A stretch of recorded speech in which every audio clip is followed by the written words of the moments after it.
हाय, तर चला तुमच्यासोबत ना मी संध्याकाळचं रुटीन शेअर करते, म्हणजे 4 ते 5 वाजेचं.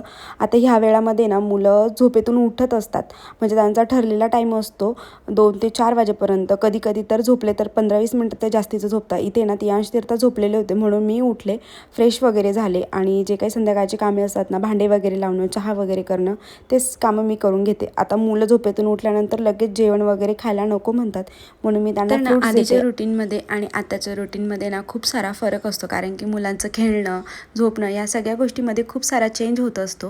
आता इथे साईड बाय ना मी मला चहा पण ठेवून घेतला होता. आता माझा चहा होईपर्यंत नाही तर तियांश पण उठला, त्याला मस्त असं गोल गोल रेडी केलं. आणि इथे ना माझ्याकडे खरबूज पण होता, म्हणून म्हटलं चला आता तो पिकला आहे की नाही बघू.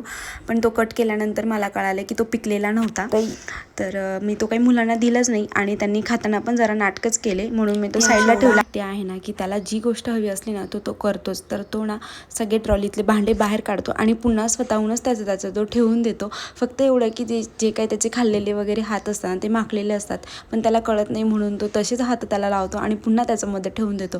आता इथे ना मुलांना नादी लावूनच खाऊ घालावं लागतं. तर चला पुन्हा भेटूया पुढच्या व्हिडिओमध्ये, तोपर्यंत बाय.